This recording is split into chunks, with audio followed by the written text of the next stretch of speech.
Salve, salve família, bem-vindos a mais um Flow. Eu sou o Igor e hoje vou conversar com o Lula, cara, o Luiz Inácio Lula da Silva. Muito obrigado por vir aí, cara. É um prazer, Igor. Pô, maneiro. Assim, queria ter esse papo contigo já faz muito tempo, tu não faz nem ideia, cara. Eu imagino que isso não chega nem pra você, mas eu tô tentando falar contigo faz uns 2 anos. Na verdade é o seguinte, o Crispiniano faz tempo que ele quer que eu venha no Flow. É? Faz tempo. Pô, então obrigado, Crispiniano. Tá aqui, ó. Faz tempo. Tá ali, ó. Fez força aí, né? Mas deu tudo certo, graças a Deus. Bom, antes de a gente começar aqui, na verdade, deixa eu falar sobre os patrocinadores de hoje. Começando pela Universos, que a Universos é um jogo desses Play to Earn, de Web3, que, bom, ele funciona com as NFTs lá, significa que você pode jogar e lucrar ao mesmo tempo, tá bom? Ó, é um jogo que já tem mais de 7.000 NFTs vendidas, e é um jogo completamente brasileiro, tá? A equipe é toda de brasileiros ali. Tem ali um pessoal da NASA que ajuda com uma consultoria aqui ali, mas ele é essencialmente brasileiro e tá pra lançar, já tá pra sair aí, tá quase na hora já da gente experimentar. A galera aqui do estúdio já tá todo mundo animado, todo mundo vai brincar nesse daí, tá bom? E cara, tá rolando agora um link, se você quiser ser um dos primeiros exploradores aí de universos, tá tendo um link aqui, que é aqui no comentário fixado ou no QR Code, que você responde ali um questionário e concorre a 15 Pix de R$100, tá bom? Você ganha uma grana aí, que na verdade você pode ganhar uma grana, se você for sortudo, participando aí desse questionário, tá? Então já fica esperto aí nas redes sociais, no Discord e tudo mais do universo, que ele tá pra sair, tá pra lançar, a tecnologia brasileira, tudo acontecendo aqui no Brasil, tá? E, cara, tá rolando aí os últimos dias da promoção de você comprar 3 androides e levar mais 3 androides, que são os personagens que você usa ali no jogo ali pra se dar bem, tá bom? Então, ó, não perde tempo, QR Code aqui, o comentário aqui quer dizer, na verdade o link no comentário fixado, e é isso. E tem um presente pro Lula aqui também, ó. Os caras mandaram pra você aí, ó. Toma. Presentinho. E os caras vêm aqui ganhar presentinho. É isso. Hã?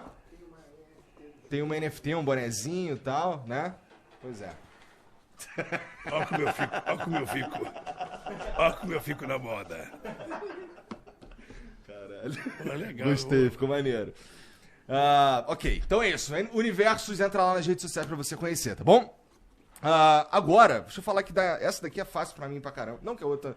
é que o Universo eu ainda não tive a oportunidade de experimentar. Mas a Insider, eu experimento... Eu uso, né, todos os dias aí, que é essa camisa aqui que eu tô usando, que o Lula também vai ter oportunidade de experimentar. Toma aí, Lula.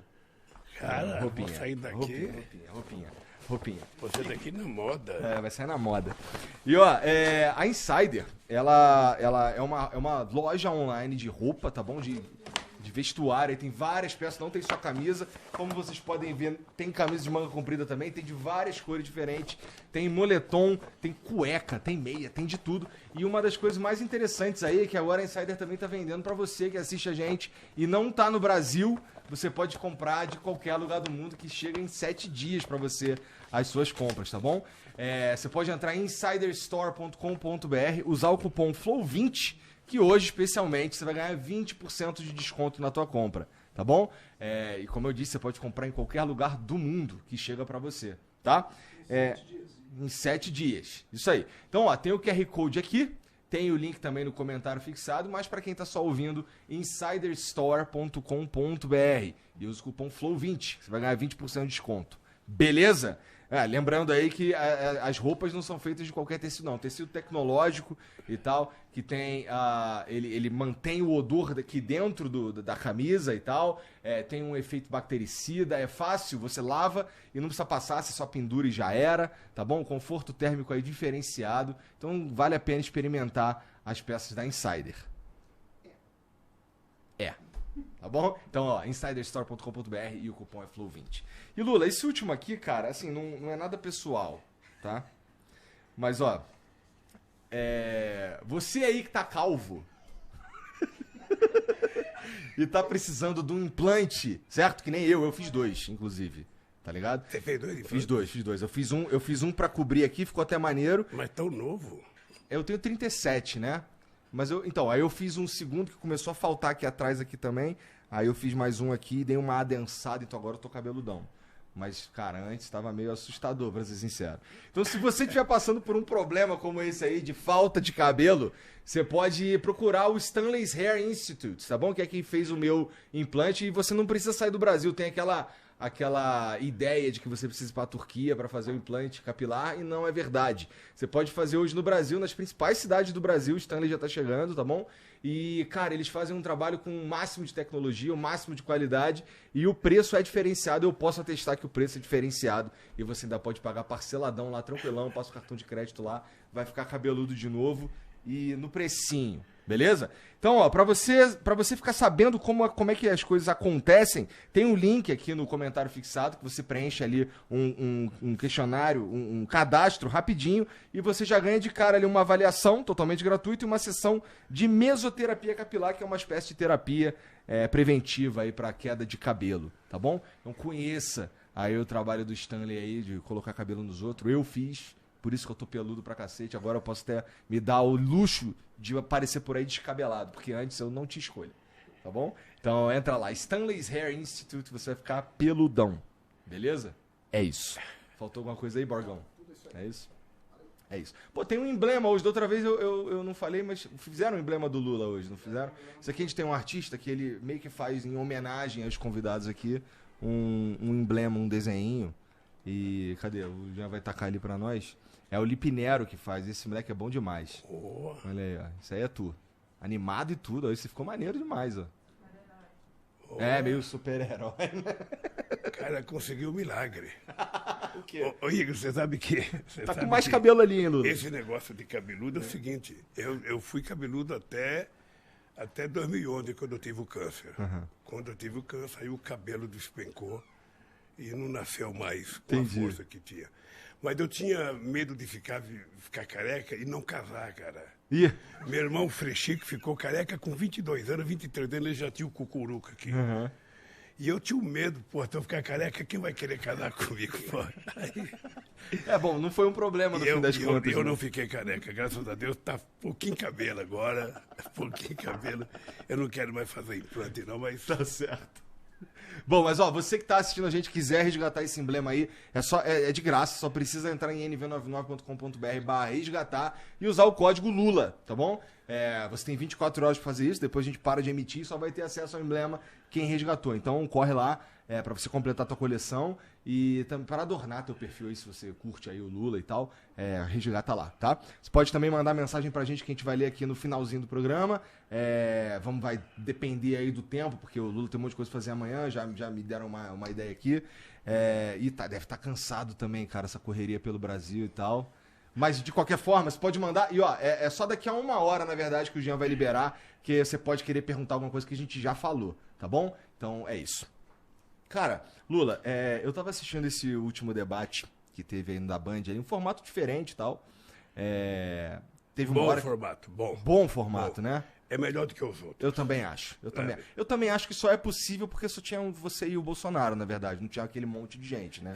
Nós já tivemos debate, todo o segundo turno, o debate é mais flexível. Uhum. Eu já tive com o Alckmin, já tive com o Serra. Uhum. É um debate melhor, porque você tem 1h30, você e o teu adversário. O problema de debater com o Bozo é que ele é um mentiroso compulsivo. Tá porra. É um negócio impressionante. Eu pensei que o Maluf que era mentiroso, porque... Eu faço política há 50 anos. Todo político é mentiroso, Lula? Não é verdade. Não é verdade. Deixa eu lhe falar uma coisa. É que se cria uma imagem do político que causa prejuízo à política. Tá. Você tem político sério de direita, você tem político sério de esquerda. De fato. Você tem político sério de centro. Uhum. Sabe? Você não precisa mentir. Eu estava vendo um vídeo do Bozo esses dias. Ele, naquele vídeo em que ele está falando das meninas venezuelanas... Uhum. Ele fala textualmente, tenho que mentir, é preciso mentir. O político tem que mentir. Porque sempre é mais fácil acreditar numa mentira. Uma mentira, minha mãe dizia, uma mentira ela voa, a verdade engatinha. É sempre assim. Mas eu acho que você tem muitos políticos no Brasil que não mentem, que são pessoas sérias. Sabe? Só para você ter ideia, todos os deputados que tiraram nota 10 na Constituinte, todos os deputados não se reelegeram. O cara foi nota 10. de prestar serviço à sociedade era medido a nota pelo que o cara fazia pelo povo trabalhador. Uhum. Sabe, os deputados que tiveram nota 10 não se elegeram, cara. E a que tu atribui isso? Porque significa que o povo não presta muita atenção, sabe, no exercício do mandato, e muitas vezes a imprensa, ela desinforma, ela julga todo mundo. Ou seja, quando ela fala o Congresso não trabalha, ela não diz quem trabalha, ela coloca todo mundo no mesmo caixote. Sim. E isso vai cometendo equívocos, erros, e as pessoas vão tendo uma visão deturpada. O Ulisses Guimarães dizia, toda vez que a sociedade quer mudar o Congresso e fala que vai mudar, ele muda para pior. A quantidade de gente que entrou no Congresso nesses últimos 4 anos foi muito pior, cara. As pessoas mentem descaradamente, sobretudo depois da internet. Essa tal de fake news, ela é um liberou geral para o cara que não presta, para o mentiroso. Você não tem noção. Você não tem noção do que é isso. Você não tem noção. Eu lembro que teve aquele assunto lá de mamadeira de piroca, teve umas coisas absurdas assim. Essas coisas absurdas que eles inventam todo dia, não tem critério. Eles são capazes de dizer que você nasceu mulher e depois virou homem. Eles são capazes de dizer que vaca voa. Eles são capazes de dizer que cavalo tem chifre, boi não tem. Qualquer mentira não tem tamanho e não tem hora. É uma verdadeira fábrica de mentir a campanha do Bolsonaro. Eu tenho uma coisa, Igor, que eu aprendi a fazer política ainda quando eu estava no movimento sindical. Uhum. Então, você tem um discurso mais ideológico, um discurso mais em defesa das coisas que você acredita, mais em defesa da melhoria dos trabalhadores e tal. Você defende programa de governo, eu quero ser presidente porque eu quero fazer isso, quero fazer aquilo. Não, hoje não tem mais, cara. Isso também hoje não tem mais. Hoje é o seguinte, é mentira atrás de mentira e você passa o tempo respondendo. E como é que tu lida com isso sem, assim, você está dizendo, basicamente, que a campanha do Bolsonaro é baseada em mentira, mas assim, você também falou que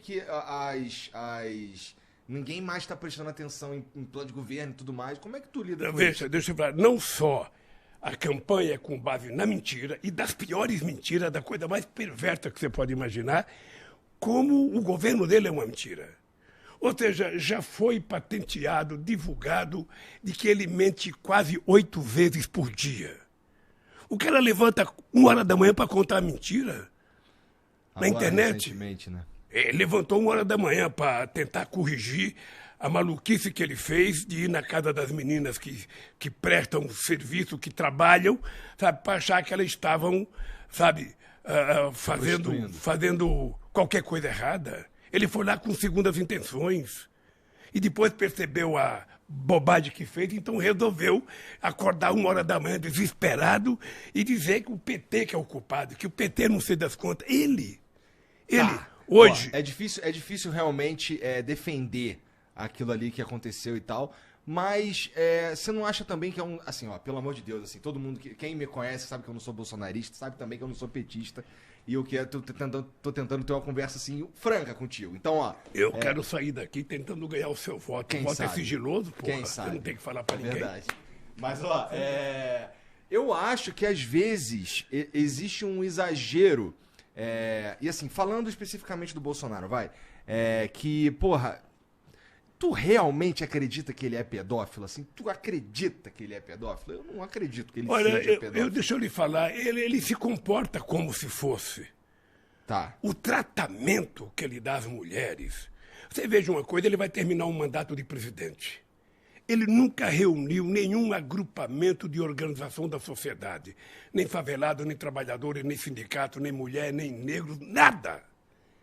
Ele vive por conta de alimentar os milicianos dele de mentira, porque ele tem um exército poderoso de divulgar mentira. E ele vive disso. O comportamento dele agora, o comportamento, no caso das meninas da Venezuela, é o comportamento de um pedófilo. E ele percebeu isso.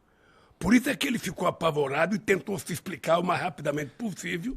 Sabe, agora à noite, eu não sei se você viu, tem uma nota do partido do PP, em que a direção do PP diz que, sabe, ele pensou que era umas meninas... Mas o que é interessante é que assim, ele falou isso acho que em 2 oportunidades ao vivo Sabe, assim, eu acho meio um tiro no pé, não sei.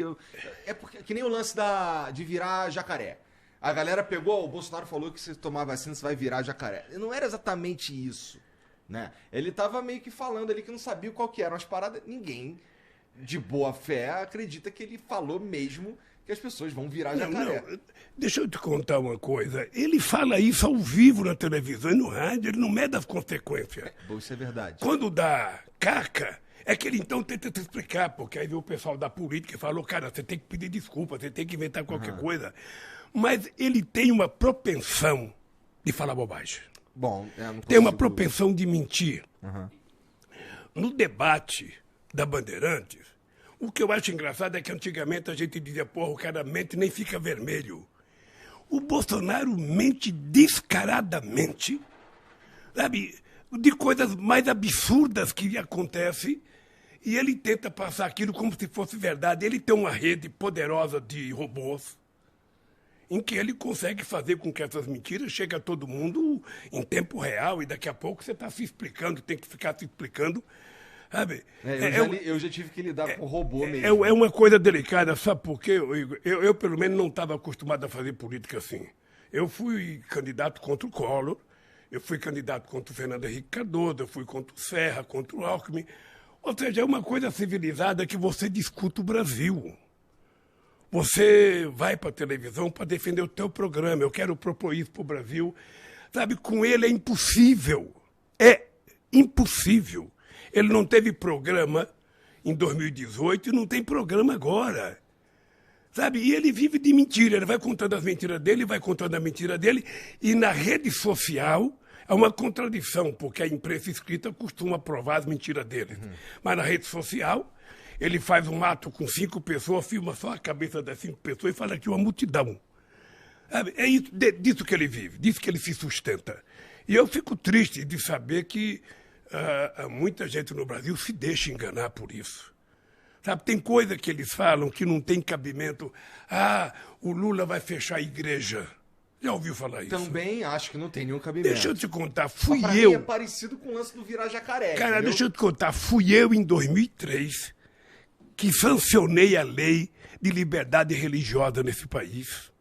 Ele era deputado, ele sabe disso.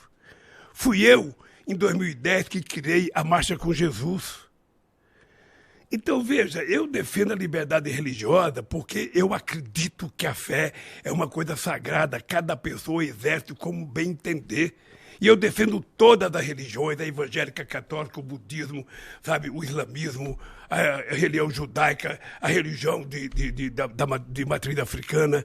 Eu defendo tudo. Será que é por isso que ele detém a maioria do voto evangélico? Porque você é mais todo mundo? Olha, possivelmente ele tem uma fábrica de contar mentira também junto a setores da igreja evangélica.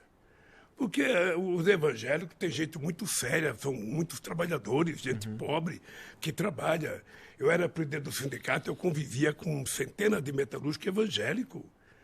Sabe? Agora, o que a gente tem lido na imprensa todo dia, tem lido imprensa brasileira e estrangeira, é de determinados pastores que funcionam como se fosse, sabe, um candidato ameaçando as pessoas, ameaçando, dizendo que nós somos contra a religião, que nós vamos fechar a igreja, que quem não votar no Bolsonaro vai não sei da conta, sabe? Então, é essa mentira. Você não tem tempo de discutir o futuro, porque você fica tendo que prestar conta das mentiras e desmontando as mentiras que os caras contam todo santo dia. E todas as mentiras que você vê todo dia, essa mamadeira de piroca na campanha do Haddad, é uma coisa tão absurda que a minha cabeça não tem lugar para guardar uma coisa dessa. É tão inverossímil, sabe, que eu fico pensando, ninguém acredita. Também achava que ninguém acreditava. Mas tem gente que acredita. Tem. Hoje eu descobri, se você passar na Praça da Sé e você ficar olhando para o céu e gritar, olha um elefante voando. Tem gente que fica olhando porque acredita que vai aparecer um elefante voando. Tem gente que compra bilhete vencido, achando que vai ganhar. Ou seja, então, Igor, é uma preocupação constante em criar uma civilidade nesse país em que as coisas se transformem em coisas mais sérias. O povo não pode ser enganado todo dia, toda hora, com mentiras. as pessoas de boa vontade, as pessoas de bem que trabalham, sabe? As pessoas que querem cuidar da sua família com muito carinho não podem viver nesse nível. É muito ruim, eu posso te garantir que com os meus 76 anos eu nunca tinha visto nada igual. Nada igual. Tá? É uma fábrica poderosa de contar mentira. Você não sabe de onde vem o dinheiro, você não sabe aonde é que estão os robôs. Sabe? É uma coisa... E todo dia, todo santo dia, você tem uma mentira, uma aberração. Que você fala, bom, o cara que acredita nisso é louco. Na verdade, quando você fala, você está ofendendo o cara que tem uma deficiência mental, porque, sabe, o cara que acredita nisso é pior do que isso. E o Bolsonaro funciona como se fosse um psicopata. Para ele, tudo pode ser transformado numa mentira.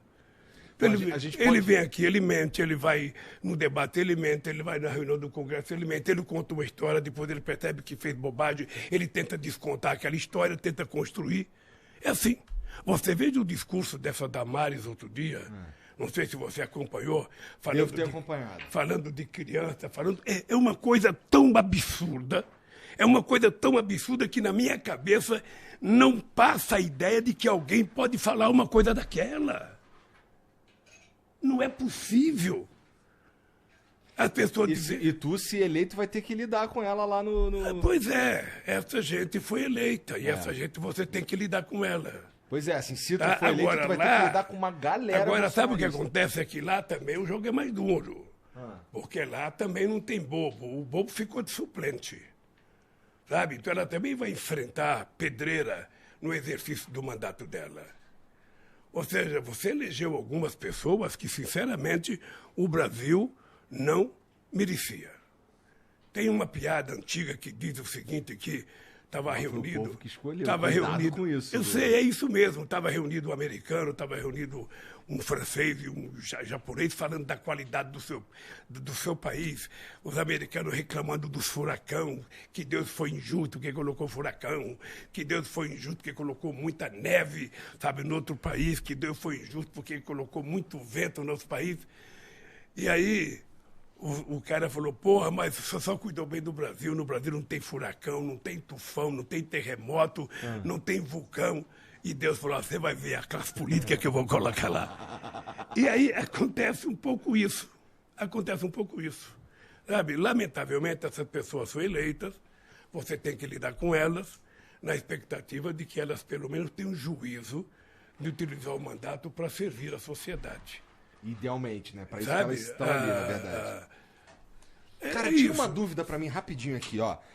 Eu reparei, na verdade eu não reparei não, um amigo meu chamou minha atenção no debate que você estava usando a mesma gravata que você usou em um dos depoimentos pro Moro. Tu pensou nisso ou foi sem querer? Não, sabe por quê? Que aquela gravata é um símbolo para mim.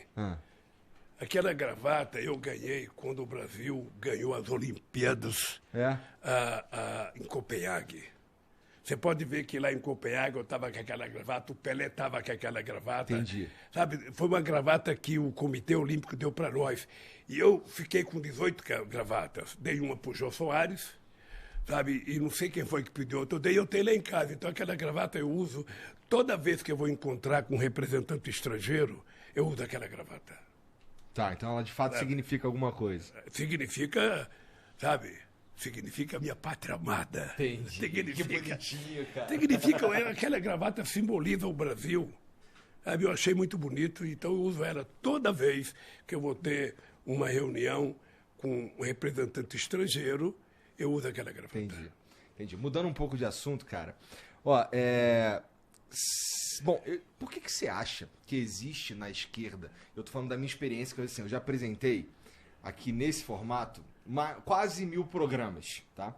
E eu percebo, cara, uma dificuldade em trazer uma galera que declaradamente de esquerda para conversar. Não sei se as pessoas se sentem desconfortáveis ou imaginam que eu sou o diabo ou um grande cientista político, qualquer coisa nesse sentido aí que eu não sou. Mas assim, a verdade é que eu sinto uma certa resistência, assim, majoritária, assim, quase que exclusivamente de esquerda. Eu consigo marcar uns caras assim, centro-direita, com muita facilidade, mas de esquerda eu tenho mais dificuldade. Por que você acha Eu que... vou até apresentar uma relação de cara de esquerda. Tá, faça isso, porque... Deixa eu te contar, Igor. Eu, por exemplo, eu não tenho nenhuma preocupação em fazer entrevista ao vivo com quem quer que seja.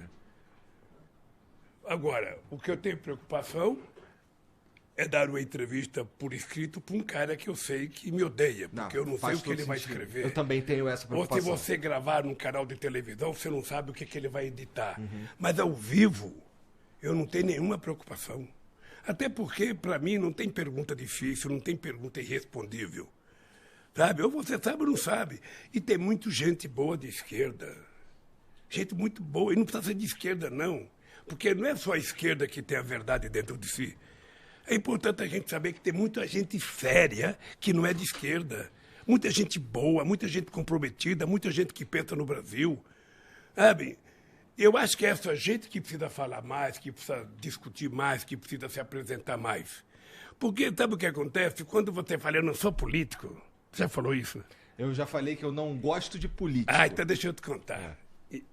Junho de 1978, eu não era nem nascido ainda. Não. Pô. E eu dizia, eu não gosto de política e nem gosto de quem gosta de política. De política eu gosto, Eu não gosto achava, de político. eu achava o máximo. A imprensa me tratava como o rei, o jornal Estado de São Paulo, o Jornal do Brasil, Lula, o puro. O sindicalista que não gosta de política, ele não quer o poder. 2 anos depois eu estava criando um partido político. Porque o problema é o seguinte, Igor, se você não faz política, alguém faz por você. Sim. É sempre importante você eu pensar faço nisso. política. Por isso eu quero aproveitar essa chance que você está me dando, que é o seguinte, nós temos que convocar o povo que não votou a ir votar. Tá? Porque se você não vota, você não tem o direito de reclamar de nada. Você não tem o direito de xingar o deputado, de xingar o governador, de xingar o prefeito e o presidente da República. Então, se você votar confiando no programa que ele te apresentou e ele não cumpriu o programa, você pode passar na rua e xingar o presidente. Não xingar de palavrão, mas xingar, sabe, de traidor, de traíra, de qualquer coisa, sabe? Mas por isso eu queria fazer um apelo. Se você puder, nos teus programas, fazer sempre um apelo para que as pessoas compareçam para votar, o TSE... Não, eu peço para as pessoas fazerem diferente de mim e irem votar. O TSE, deixa eu te contar, tomou uma decisão agora que as prefeituras podem colocar transporte gratuito para o povo. Sabe, porque é muito importante, o transporte está caro e uma pessoa que mora aqui na Zona Leste, se ele tiver que votar em outro lugar, ele não tem dinheiro. Então, o que tem dar um dia de transporte para o cara viajar para ir votar? E se você não vota, Igor, vote, cara. Levante de manhã. Desde 2012, mas deixa eu te falar, levante de manhã e fale, eu vou cumprir com o meu dever cívico. Mas é que eu não acredito em você. Eu vou assumir. Você tem que acreditar, cara. Sabe por quê? Ou você acredita ou você vira político. Porque quando você não acredita em ninguém, você tem que saber o seguinte, que político bom que você quer? Talvez seja você. Quem sabe só você pode realizar o que você quer que os outros realizem. Então, cara, para de falar mal dos políticos e entra na política. Aí você vai perceber como é difícil. Não, eu tenho Você vai certeza perceber, que é um absurdo você vai difícil. perceber como é mais fácil falar no microfone do que fazer as coisas. Esse é o meu jeito de fazer política, na verdade. Eu trago os caras aqui e apresento pra galera ouvir as ideias que são produzidas aqui, né? Eu jamais vou conversar com uma pessoa querendo que ele seja do meu partido ou querendo que ele vote em mim. O que eu quero é o seguinte, a pessoa tem que comparecer para votar. Sabe? Para dar exemplo para as pessoas. Eu, quando vejo uma pessoa de 80 anos ir votar, ele não é obrigado a votar. Não. Mas quando ele vai votar, é uma coisa muito, mas muito, muito, muito legal. A mãe do Lewandowski, do ministro Lewandowski, ela tinha 90 anos. Ela levantava com o andador dela e ia votar. Sabe uma coisa? Sabe por quê? Porque acredita na democracia, acredita no voto, acredita que pode melhorar. Você tem que ter esperança, cara, acreditar numa coisa boa. Não é possível que essa quantidade de candidatos que tem no Brasil não tem ninguém que mereça a sua confiança. Deve ter. Deve ter. Se olhar com cuidado, tem. Olha, não seja o Lula de 78. Tá. Não negue a política. Pô, por falar no Lula de 78, quando tu cria ali, quando você está ali envolvido na criação do PT e tal, cara, eu tenho uma percepção que eu queria saber que você me comentasse sobre ela, que é, sabe, eu sinto que o PT, de uma forma geral, ele foi se tornando um pouco soberbo. Eu acho que foi se juntando às fileiras do PT e o PT foi abraçando uma galera, intelectuais e pessoas e pensadores e grandes artistas e não sei o quê. E talvez o PT tenha perdido a conexão com o trabalhador, de fato. Até porque o PT chegou muito longe. 3 mandatos e meio, vai, de presidência da República. É bastante coisa. É chegar muito longe, né? Você considera que o PT se tornou um pouco soberbo? Que o PT se distanciou um pouco do trabalhador? Deixa eu te contar uma coisa primeiro. Esse Lula político que eu te falei de 78, em 78, o presidente da República tinha como ministro um gaúcho que fez uma lei proibindo determinadas categorias fazer greve. Bancário, professor, frentista de posto de gasolina não podia fazer greve. Aí eu resolvi ir a Brasília falar com o deputado, que era um absurdo. Se você quer que uma categoria seja considerada essencial e não pode fazer greve, você tem que dar um salário essencial para ela, não é isso? Aí eu fui lá, quando eu cheguei lá, eu descobri que não tinha trabalhador no Congresso Nacional. Não tem. Aí eu saí de lá com a ideia de criar um partido político. Foi daí que nós criamos o partido político. O PT já nasceu grande, porque o PT juntou o que tinha de melhor no movimento sindical brasileiro, o que tinha de melhor no movimento social, movimento da saúde, movimento da caristia. O PT conseguiu juntar grandes intelectuais como Florestan Fernando, Paulo Freire, apenas para citar 2, Sérgio Buarque, sabe? Juntar intelectuais importantes. O PT conseguiu pegar parte da juventude que tinha ido para a luta armada nos anos 70, e essa gente toda veio para o PT. Mas quem mandava no PT eram os sindicalistas. Acontece que o PT cresceu muito. Igor, em 89, quando eu fui lançado candidato a presidente, eu achava que era uma brincadeira dos meus amigos. Falava, como é que eu vou ser candidato a presidente com o Brizola disputando, com o Ulisses Guimarães disputando, com o Maluf disputando, com a FIF disputando, com o Mário Cova disputando, com o vice-presidente da República disputando. Sabe, eu fiquei pensando, esse pessoal é louco de me indicar candidato a presidente da República. Você acredita? Eu fui segundo colocado. Então o PT foi o segundo em 89, o segundo em 94, o segundo em 98, o primeiro em 2002, o primeiro em 2006, o primeiro em 2010, o primeiro em 2014 e o segundo em 2018. E agora estamos em primeiro outra vez. Então o PT é muito grande. Sempre muito grande. O PT é muito grande. E o PT não é a nossa direção nacional. O PT, na verdade, tem gente muito importante espalhado por esse Brasil afora. Sabe, gente do campo, gente pescador.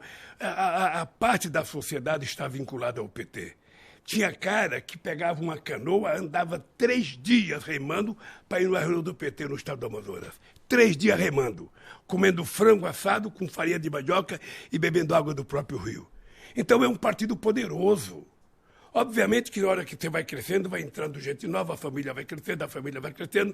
Quando você era sozinho na sua casa, você comia o melhor bife, tua mãe te dava mais denguinha, mais carinho. Mas quando vê os irmãos, aí o irmão começa a dar cotovelada no outro. Então o PT foi crescendo, ficou mais confuso. Mas veja, se você fizer uma pesquisa de opinião pública e perguntar qual o partido de sua preferência, você vai aparecer assim, PT, 20% ou 22%. Segundo colocado, 1% ou 0%. Porque não existe outros partidos. Agora está surgindo o PSOL. Mas o partido que aparece nas pesquisas é o PT. Porque o PT tem história e tem muito vínculo com a luta social nesse país. Mas por isso é que tem tanto ódio contra o PT. Será? Porque o PT é muito grande, cara. Eu não sei se é por isso, porque eu acho que o PT, de uma forma geral, ele acaba... Bom, você ganha a primeira vez, aí você ganha a segunda vez, e você consegue emplacar a Dilma também, né? Então, cara, eu não sei, acho que parece que o PT meio que... Porra, eu sou o PT, eu sou foda, entendeu? Não. Eu vou entrar... sei lá, eu sou... Foi uma parada que eu acho que tem a ver, talvez, com o que o Brown falou naquele comício. Pô, tem que voltar pra base. Tem que falar com os caras que tá aqui no Capão Redondo e o caralho. Obviamente que isso aconteceu. O partido cresceu E o partido se afastou da sua base originária também porque a base operária que criou o PT ela já não existe mais como existia nos anos 80.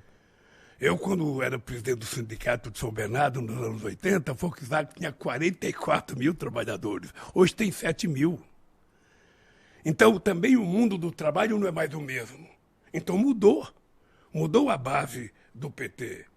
E o PT sabe que eu faço muita crítica. Eu deixei de ser deputado em 90, porque tem muita gente que achava que só mandava no PT que era deputado. Só tinha importância no PT que era deputado. Eu resolvi deixar de ser deputado para provar que eu ia continuar tendo importância no PT, mesmo sem ser deputado. Trabalhando, viajando o Brasil. O cara, quando morreu o Chico Mendes, eu estava em Cabo Verde. Quando eu recebi a notícia que morreu o Chico Mendes em Chapuri, longe para caramba. Você desce em Rio Branco, tem que pegar mais 300 quilômetros de estrada, chovendo pra caramba. O PT não tinha dinheiro, eu falei pra tesoureira do PT, aluga o avião para pagar em 30 dias. Sabe? Porque aí eu ia atrás de arrumar dinheiro. Pegamos um avião, fomos para lá, para ficar 1 hora no enterro, e ficamos lá no enterro, fiz um discursinho pro Chico Mendes e voltei. Quem é que faz isso? Ninguém faz isso, cara, só quem tem muito vínculo, só quem tem muita relação. E o PT construiu isso. Obviamente que você olha o PT, tem gente mais sofisticada, tem gente que já não é mais operário, tem gente que não é mais da base. E eu concordei com o discurso do Mano Brown. Eu acho que o PT não pode abandonar a periferia.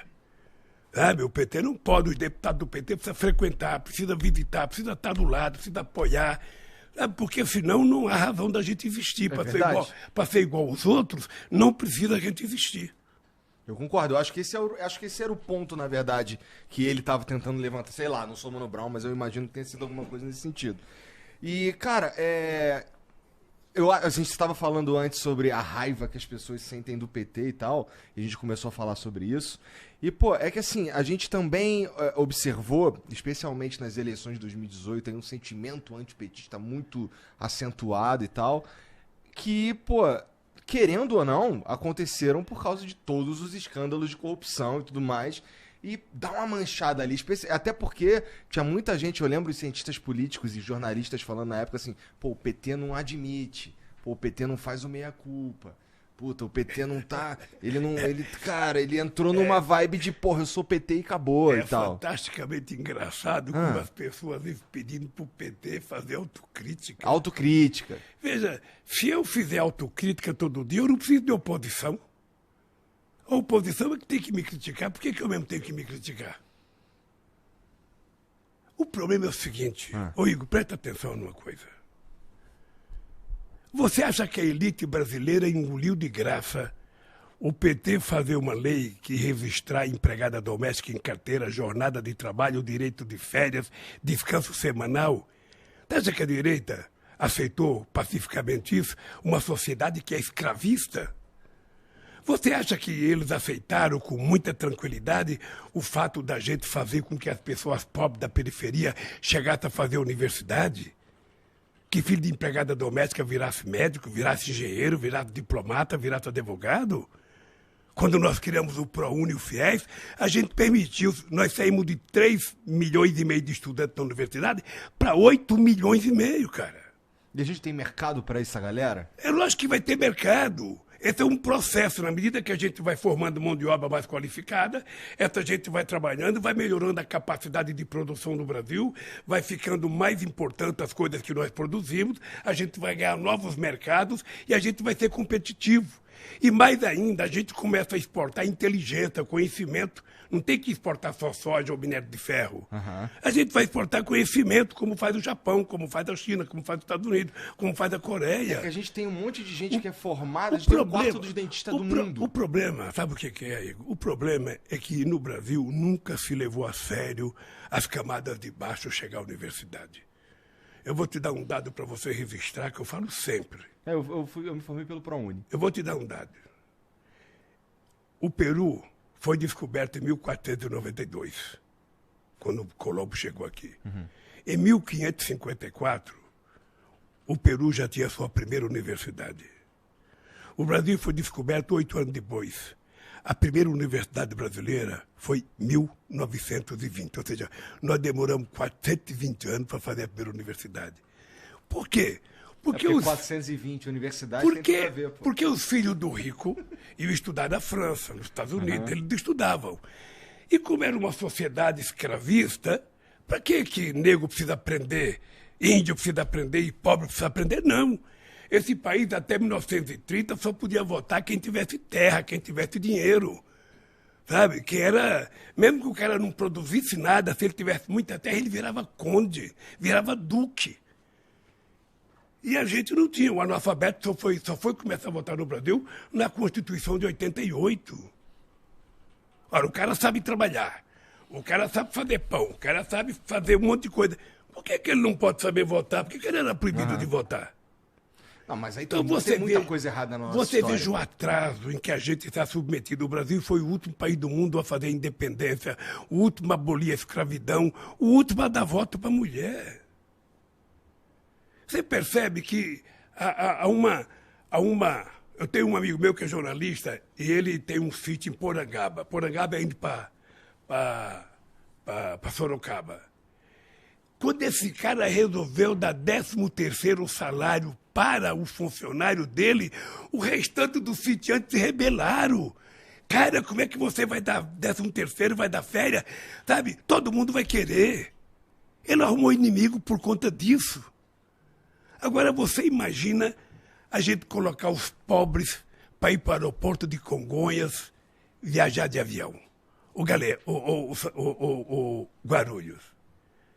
O que a classe média alta falava? Porra, esses caras, o aeroporto está virando uma rodoviária. Está cheio de pobre que não sabia nem sentar no avião. O que nós fizemos foi o seguinte: nós fizemos a maior política de inclusão social que esse país já conheceu desde que foi descoberto. E na prática, por que eles conseguiam pegar o avião? O que mudou? Eles passaram a ganhar mais. O salário mínimo aumentava todo ano. O pequeno agricultor começou a ganhar mais porque a gente dava mais dinheiro. Quando eu cheguei na presidência, o Pronaf era 5 bilhões. Só liberava 2 bilhões. Quando nós deixamos o governo, era 30 bilhões. Então a gente criou programa de PA para comprar alimento, a gente comprou o PNAE para comprar alimento e dar para as pessoas mais pobres nas escolas. Ou seja, nós fizemos um programa de inclusão social, nós criamos o Pronaf Mulher. A mulher recebia o dinheiro, o Minha Casa Minha Vida, a escritura era dada no nome da mulher. Sabe? O Bolsa Família, o cartão era no nome da mulher. Porque a gente inverteu um pouco a lógica de achar que os pobres não podem subir um degrau na ascensão social. É preciso as pessoas compreenderem. Nós tiramos 36 milhões de pessoas da miséria absoluta, acabamos com a fome nesse país que voltou agora poderosamente forte, e nós conseguimos colocar 42 milhões de pessoas com padrão de classe média baixa. A coisa mais orgulho que eu tinha quando eu chegava no Nordeste, os caras falavam: Lula, eu encostei o meu jumento e comprei uma motocicleta. O governador do Ceará me contou que ele encontrou 8 mil jumentos abandonados. Sabe? Ele teve que criar um lugar para guardar o jumento, porque o cara evoluiu. Ô Igor, ninguém quer ser pobre, cara. Ninguém quer ser pobre, ninguém quer comer mal, ninguém quer se vestir mal. Todo mundo quer ter as coisas. Por que o cara é pobre? Porque ele não teve oportunidade. Ele não teve chance. O que vai fazer agora? Porque assim, em 2000 quando tu se elege, em 2002 lá, podemos dizer que você deu uma sorte ali com o boom das commodities coincidindo com o teu governo. Tal, assim, você vai comentar. Mas, cara, agora a gente tá num momento completamente diferente e você tá dizendo, pelo que você tem dito, pelas coisas que você tem falado e tal, é que dá pra voltar pra um patamar parecido que a gente tava ali, que foi possível aí de 2002 a 2010.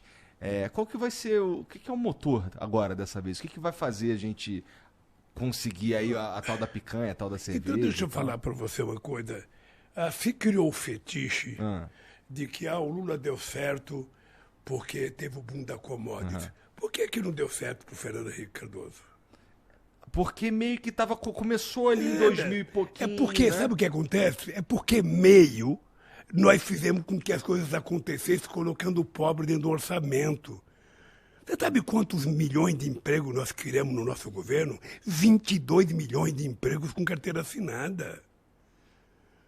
Você sabe quantos meninos foram estudar no exterior? 100 mil meninos foram fazer curso no exterior, fazer pós-graduação. Não precisa de grana para isso. Nós fizemos 19 universidades federais novas e 178 campos avançados.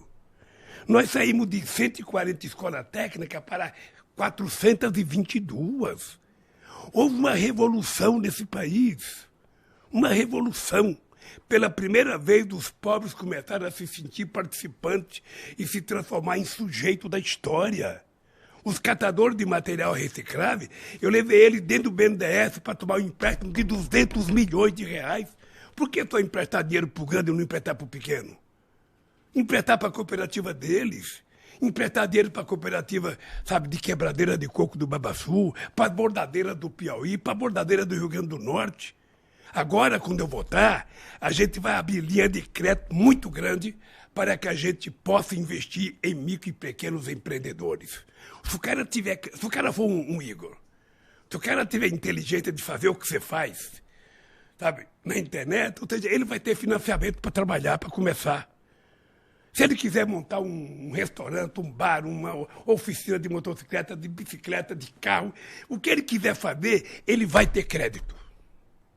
Ele vai ter crédito. Porque nós precisamos agora, já que o emprego de hoje não é tão fácil como o emprego de 1980, nós vamos querer explorar a criatividade do povo brasileiro, dando a ele oportunidade. Siga em frente, cara. Vença. Você está tendo oportunidade. Vai embora.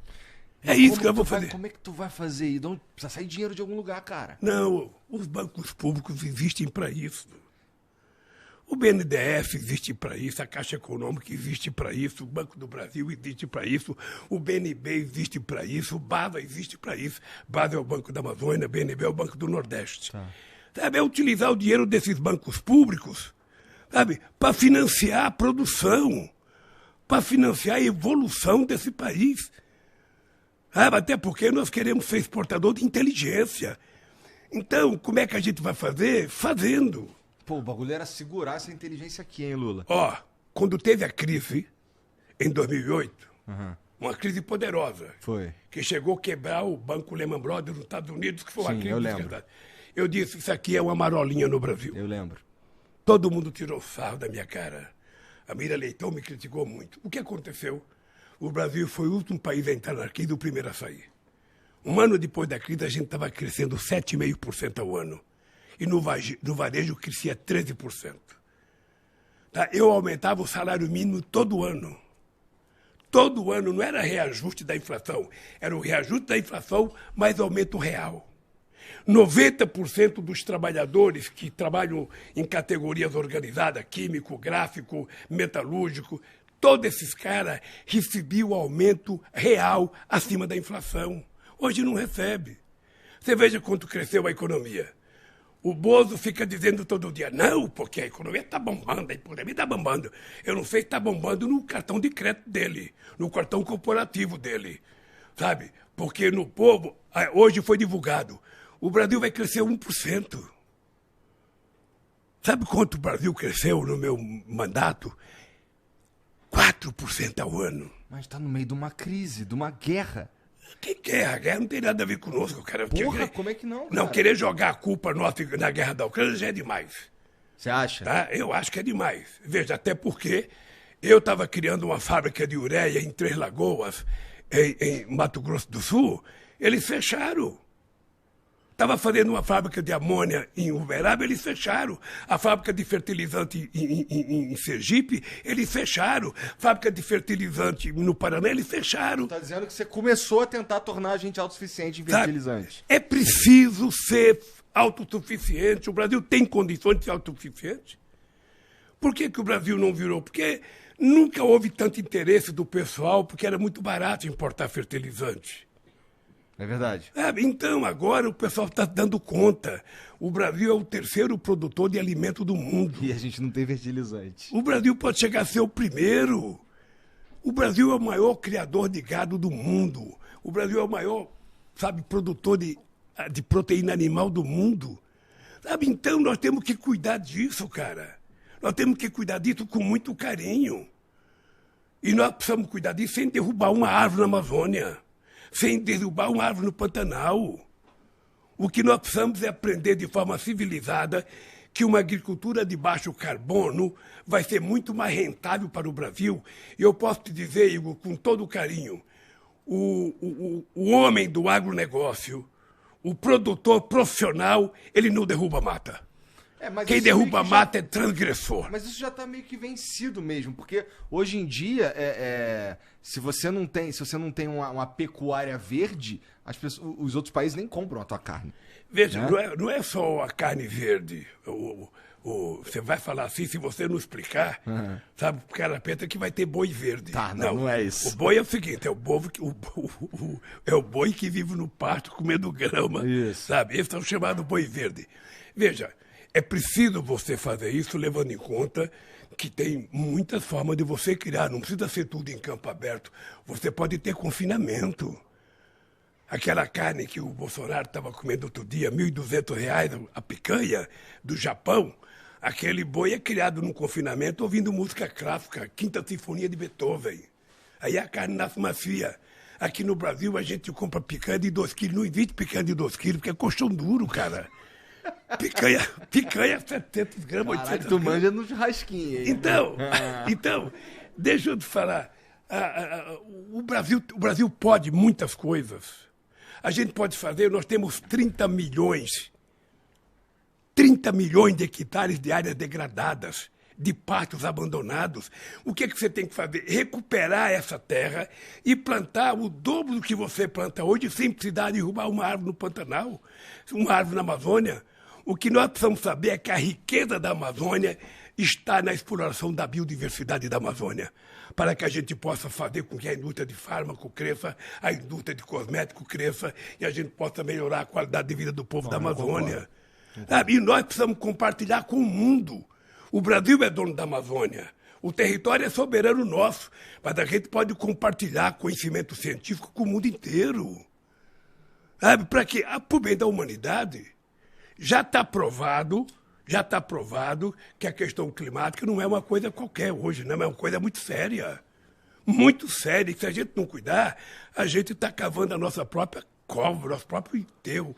De certa forma, a gente já sabe disso. A gente já toma... Por exemplo, a gente já tem parques eólicos bastante avançados e tal. Já sabe disso, mas até outro dia tinha o ministro do Bolsonaro que falava que ia derrubar tudo que é feio, que invadia a Amazônia. Não vi isso, cara, mas eu não vou duvidar, não. Você sabe o ministro do Bolsonaro que falava que era preciso... o Salles. Eu não quero falar o nome, porque eu não gosto de falar de nome de adversário. Tá bom. Desculpa, então. Deixa que eu falo. Então, você percebe? É uma coisa desnecessária. Sabe, eu sou contra você só proibir. Você tem que discutir como fazer as coisas bem feitas. O que é melhor? O que dá mais dinheiro? O que vai dar mais? Segundo estimativa de pessoas ligadas ao assunto, tem 3 trilhões de dólares para ser gasto com a questão, sabe, do sequestro de carbono, com a boa agricultura, para a gente poder equilibrar o planeta. Sabe? Então, se isso é verdade, vamos tentar trabalhar essa coisa. E é uma coisa que eu vou fazer. Pode ficar certo que eu vou fazer. Você vai ter orgulho de visitar a Amazônia e falar, porra, esse Lula é porreta mesmo. Então tá, tu vai liberar a Jamba no primeiro ou no segundo mandato? Vai liberar a Jamba no primeiro ou no segundo mandato? A ervinha do mal. Na verdade, de falar, essa não é uma questão que o governo tem que tratar. Essa é uma questão que ou o Congresso Nacional trata ou a Suprema Corte cuida disso. Sabe? É só isso. Então, veja, deixa eu te contar uma história. A questão Isso aqui é um paeiro, tá, família? Eu nem fumo. A questão que eles falam todo dia. O Lula vai fazer banheiro unissex. Já ouviu falar isso, né? Já. Eu acho que você não acredita. Mas parece absurdo, né? É absurdo. Esse cara não tem respeito. Eu sou pai de 5 filhos, eu tenho 8 netos, dos quais 4 meninas, e tenho uma bisneta. Esse cara pensa que pode mentir de qualquer jeito, as pessoas acreditar. Sabe, não é possível as pessoas terem o desplante de contar uma mentira dessa no microfone dentro de uma igreja. Tu considera que Tá. Então você está dizendo que... Ou seja, uma igreja é um lugar para a gente ir para rezar, para a gente tratar da nossa espiritualidade. A igreja não é um lugar que você vai para mentir. Ou para fazer campanha. Para cometer pecado e fazer campanha, falar mal dos outros. Uma mulher, uma família, quando sai de casa com seus filhos que vai na igreja, ela vai tratar da sua espiritualidade, ela vai tratar da fé da família. Por que o cara tira proveito para fazer política barata, nojenta e mentirosa? Bom, aí eu concordo que não devia ser um lugar para fazer campanha também, não. Agora, cara, sempre que você puder, cara, aproveita o microfone e dá porrada nisso. Senão a gente não conserta esse país. Você não pode criar uma sociedade mentirosa. Mas eu dou porrada nisso, cara. Isso é bom, é bom. Se o PT errar, dê porrada também. Eu dou porrada no PT também, pô. Tá. Ó, deixa eu te falar. A gente a gente percebe que em 2018, na verdade essa é a minha análise, tá? Aí vamos ver o que você pensa sobre isso. Em 2018, cara, quando o Bolsonaro é eleito, você considera que ali o Bolsonaro ganhou a eleição ou o antipetismo ganhou a eleição, cara? Ali eu considero que a sacanagem que fizeram comigo e me prenderam fez com que ele ganhasse as eleições. Você acha que se fosse você o cara, tu ganhava? Eu ganharia as eleições no primeiro turno. Sério? Sério. Quando me prenderam, eu cresci 15 pontos na pesquisa da opinião pública. Mas por que te prenderam? Não, mas é porque, sabe o que acontece, cara? Eu saí do governo com 87% de bom e ótimo, com 10% de regular e 3% de péssimo. Com todas as mentiras contadas a meu respeito. Ô, Igor, você sabe... Não, mas quando tu saiu, tava tudo ótimo mesmo. Você sabe que eu tive 13 horas de Jornal Nacional contra mim? Você sabe que eu tive 60 páginas de revistas contra mim? Você sabe que eu tive 680 primeiras páginas de jornais contra mim? E é por isso que tu fala sobre regular a mídia, Sabe? cara? E as pessoas não falam em regular a mídia, veja. Daqui a pouco a gente fala sobre isso, que é um tema... isso também. O que eu falo é o seguinte, é que é preciso dizer a verdade sempre. Eu, se fosse um cara que tivesse cometido erro, eu teria saído do Brasil. Eu recebi convite para ir embora do Brasil, para ir para a embaixada. Como eu queria provar que o Moro era um farsante, eu falei, não, eu vou para Curitiba, contra a vontade de muita gente. Contra a vontade dos meus companheiros do sindicato, dos meus filhos, do meu partido. Eu falei, não, eu vou para lá. Eu preciso provar que eles são mentirosos. E ainda contratei um advogado que não é criminalista. Contratou um advogado que, puta, você não sabe como eu fui criticada. O Lula pegou um jovem que não entende de criminalista, ele não tem das quantas. Você estava tentando ser preso? Eu falei, é esse que eu quero. Eu brinco muito com os advogados, que eu falo o seguinte, advogado criminalista não sabe defender inocente. O cara tem que ser culpado pelo poder dar o discurso pro cara. Eu não. Eu estava muito à vontade.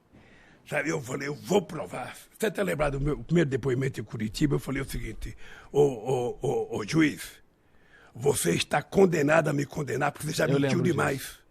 E aconteceu exatamente o que eu previa. Então, veja, eu me preparei espiritualmente, psicologicamente, para sair da cadeia. Quando tentaram insinuar que eu deveria fazer um acordo para sair para minha casa com tornozeleira, eu falei, eu não troco a minha dignidade pela minha liberdade. Não vou colocar tornozeleira porque eu não sou pombo correio. E a minha casa não é prisão.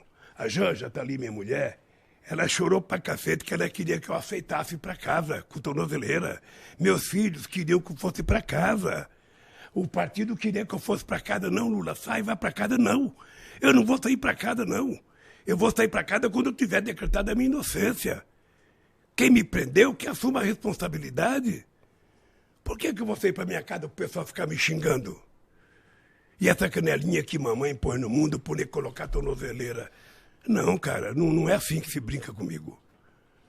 Sabe, não é assim. Entendi. Então, eu fui para lá, sabe? O PT ficou muito desgastado. Eu tenho que a companheira Gleice foi uma mulher da mais alta competência e coragem que ela enfrentou. A gente não aceitou, não tem negociação comigo. Eu quero ser julgado. Quero ser julgado, porque o Moro é mentiroso. A sentença que ele me condenou, qual foi o crime que eu cometi? um ato indeterminado. Pergunta para algum advogado o que é um ato indeterminado. Ninguém sabe o que é, só ele. É isso que está no processo? É isso que está Um no ato processo. determinado. O crime que eu cometi é um ato determinado. Então, o partido foi muito castigado. O partido foi muito castigado. Mas não é Veja, interessante que depois foi confirmado houve isso por uma problema outra- de corrupção na Petrobras. Deve haver, porque a Petrobras tem 82 mil trabalhadores, a Petrobras tem milhares de engenheiros, a Petrobras tem milhares de servidores, milhares de pequenas e médias empresas. Obviamente que pode ter corrupção. Quando você descobre a corrupção, o que você faz? Prende o ladrão. Mas não prejudica os trabalhadores. Idealmente. Você sabe o prejuízo que a Lava Jato deu ao mundo do trabalho? 4 milhões e 400 mil pessoas perderam o trabalho na indústria de óleo e gás, na indústria de engenharia nesse país. 270 milhões deixou de ser investido e o Estado deixou de arrecadar 58 bilhões em impostos. Mas será que não é porque estava... Eu não estou defendendo, não. Mas será que não é porque estava tão generalizada a parada que não teve jeito? Então, deixa eu te falar, se você defender também, eu não acho ruim, porque pela quantidade de informações que o pessoal recebeu, o grave é que o Moro conseguiu convencer a imprensa e o Dallagnol de que as mentiras que eles contavam eram verdade. Aí eles tinham jornalistas na Folha, no Estadão, no Jornal o Globo, na TV Globo, SBT, Record. Eles tinham, então, era um processo de massificação. Então eu não condeno as pessoas que acreditavam, não. Porque as pessoas não tinham nem chance de pensar. Agora, eu precisava provar o contrário. Eu precisava provar, e graças a Deus, eu provei, saí da cadeia maior do que entrei e estou aqui na disputa. Eu tenho certeza que meus adversários jamais imaginavam que eu ia estar na frente deles. Jamais imaginava. Assim, tu estava sendo investigado um monte de processo, né? Se eu não me engano, dos 4 principais que são dois processos que tinham a ver com o Instituto Lula, o lance do Triplex e o lance do sítio em Atibaia. Desses 4, parece que 2 tem que começar de novo, né? Eu fiquei livre nos 26 processos que tinha contra mim. Fiquei livre, sabe, em 2 processos votados na ONU, um em Genebra e sabe, e o outro também em Genebra pela ONU, e fui absolvido pela Suprema Corte. Ou seja, não tem mais processo contra mim. Não tem mais processo. O absolvido é forte, Lula. Foi anulado. Isso. E aí o William Bonner foi muito decente. Foi, eu assisti. Quando eu fui no debate, falou: o presidente não deve nada à justiça. Eu assisti. Tá? Porque eu venci 26 processos. Aquele famoso processo do PowerPoint, que eu tinha montado uma rede de quadrilha. Aquele processo, eu ganhei aquele processo em Brasília. Eu pensei que ia acabar todos quando eu ganhei aquele. Não, mas eles continuaram. Porque o objetivo era me tirar das eleições. Esse era o problema. Tá. Então, Igor, é o seguinte, eu votei sem mágoa. Sem mágoa? Esse coração velho tá apaixonado. Ô, Lula, isso é um medo que eu tenho, cara. De tu tá meio vingativo. Não tenha, não, que não tem. Eu não tenho idade e nem posso utilizar um cargo para ser vingativo. Eu votei porque eu acredito que é possível melhorar a vida do povo brasileiro. Eu votei porque eu quero cuidar da família. Eu vivi com minha mãe. Minha mãe largou do meu pai com 8 filhos. E ela cuidou dos 8 filhos, que é a maior defesa do mundo. Todos pobres, mas honrados. Eu fui o primeiro filho da minha mãe a ter um diploma primário, a ter um diploma de curso técnico. Por conta disso, eu fui o primeiro a ter uma casa, o primeiro a ter uma televisão, o primeiro a ter uma geladeira. Sabe? Então, eu prezo muito essa questão da família, da criação, da educação da mãe.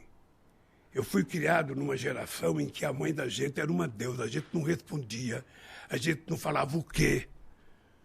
A gente não falava o quê, não, a gente tinha que falar, senhora, sabe? Eu sou um cara, uma das coisas que eu adoro, a Janzinha, é que ela pedia bênção para a mãe dela antes de dormir, todo dia. E pedia bênção na hora que acordava, eu acho isso bonito pra caramba. Benção mãe, benção pai. Hoje você não vê mais isso.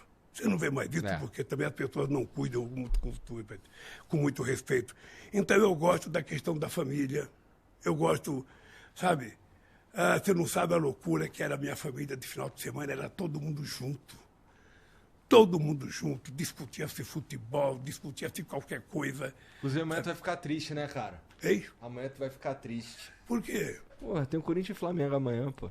Ó, vou lhe contar Flamengo uma e coisa. Corinthians, Vou na lhe verdade. contar uma coisa. O Coringão vai massacrar o Flamengo. Tu não falou que político não mente, porra? A Janja é flamenguista e você vai ver, o Corinthians vai ganhar a Copa do Brasil contra o Flamengo. E se o Flamengo tá bom. vacilar, vai perder do Atlético Paranaense, Porra, não vai não ser vai, nem não tem como não. da Libertadores. Não tem como não, cara. Mas viu, uma coisa importante, olha, deixa eu dizer uma coisa para você. Uma coisa muito importante é que eu valorizo muito as pessoas que vencem na vida, cara. Eu, quando vejo um cara como você ter o sucesso que tem, ver outras pessoas menores, sabe, crescer. Quando eu vejo um moleque pobre ficar famoso no futebol, eu acho aquilo extraordinário. Tu ficou puto com o Neymar? Por quê? Porque ele fez lá o 22 e tal? Ah, não. Não? Não fico puto. O Neymar tem o direito de escolher o que ele quiser para ser presidente. Tá. Mas desculpa, continua. Eu aí. acho que ele está com medo que se eu ganhar as eleições eu vá saber o que o Bolsonaro perdoou da dívida do imposto de renda dele. Eu acho que é isso que ele está com medo de ver. Caralho. Ele agora, obviamente que o Bolsonaro fez um acordo com o pai dele. Eu não sei. E ele agora está com um problema com o imposto de renda na Espanha. Tá. Sabe? Mas isso não é um problema do presidente, é um problema da Receita Federal e não meu. É. Cara, a gente tava falando um pouco sobre fake... Na verdade, a gente falou um tanto sobre fake news e tal. Mas, cara, tá rolando agora um inquérito, o inquérito 4.781, que é o inquérito das fake news. Basicamente, aí o STF instaurou essa parada aí, eles meio que se sentiram atacados e que foi, acho que foi o Dias Toffoli que instaurou essa parada pouco tempo antes de sair e tal. Ele mesmo apontou Alexandre de Moraes. Tem uma certa discussão se isso é sequer legal e tal.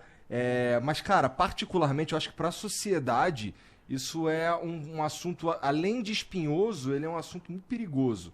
Porque, ó, eu não sei se eu confio a decisão do que é fake news ou não ao governo, cara. À mão de um político. Então, mas deixa eu te contar uma história. Vamos colocar esse debate na mão da sociedade. Vamos. A gente não tem que ter medo do debate. Vamos definir o que é fake news e o que não é.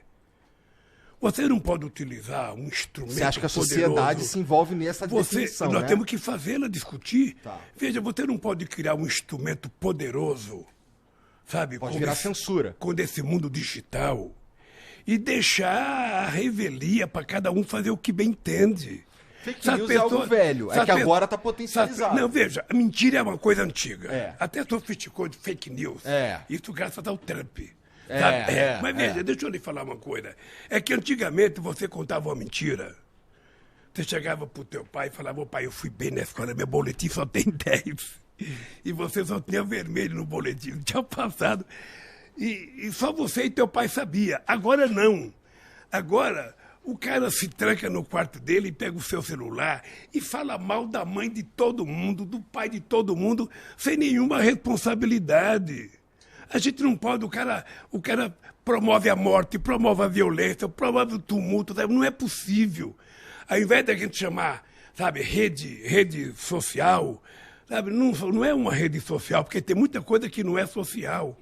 Então é preciso que as pessoas saibam o que é normal.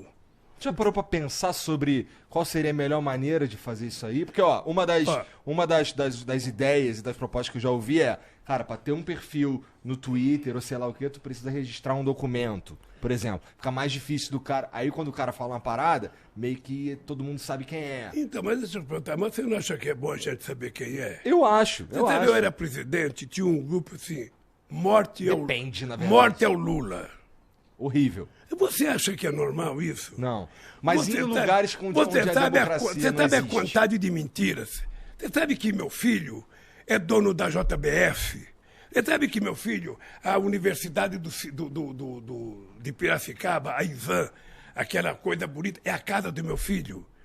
Você sabe que meu filho tem um carro de ouro que apareceu no Uruguai? É tudo fake news, tudo mentira. E como é que você pode permitir que as pessoas façam isso? Sem que haja nenhum critério de punição ou de proibição disso. Eu concordo que precisa de um debate. Nós temos que confiar na sociedade, vamos fazer um debate. Faz um debate na sociedade e vamos tentar discutir qual é o melhor caminho para que você não seja censurado, para que você não confunda, sabe, uma coisa que você fala que é correto, que é uma divergência política, uma divergência cultural, sabe, com uma provocação, com a mentira deslavada. Mas, ó, por existem exemplo, pessoas que estão sendo, por exemplo, pessoas que, como, eu vou citar aqui alguém bem controverso, que eu nem concordo.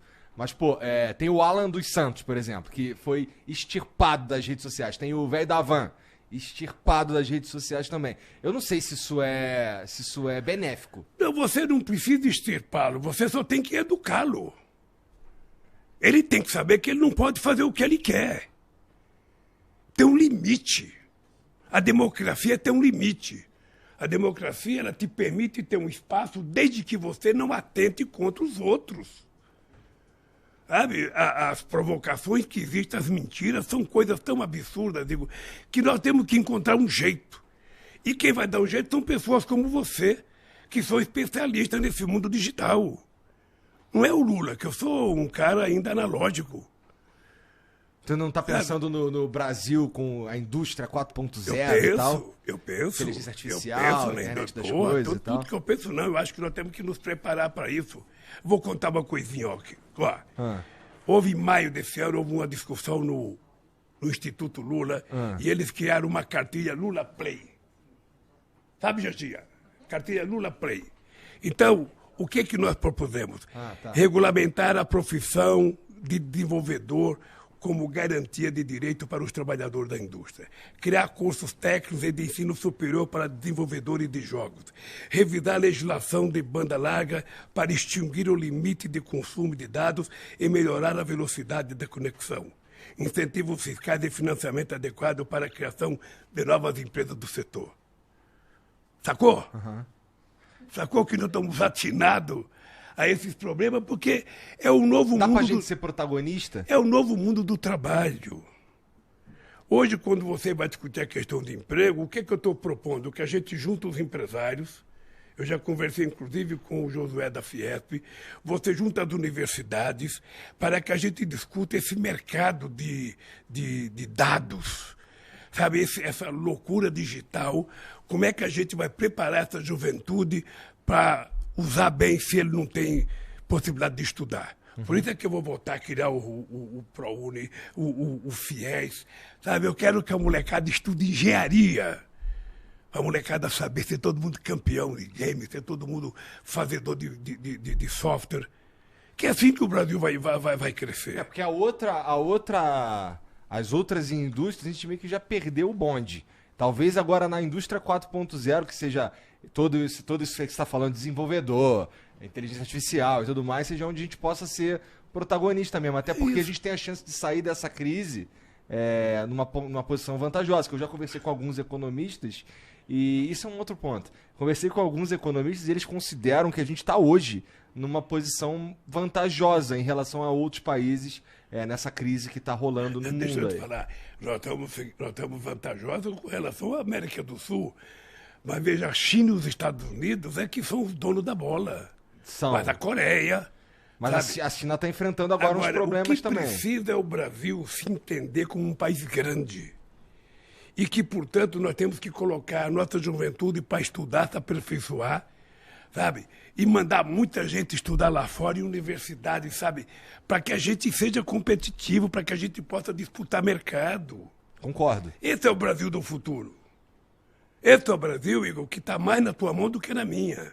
Na minha? Porque a natureza é implacável. Virar presidente, a natureza não precisa virar presidente, basta ser um ser humano criativo e um ser humano propositivo. Cada um de nós pode contribuir com as coisas no mundo que a gente está, no lugar que a gente está. A única coisa que a gente não pode é ser passivo.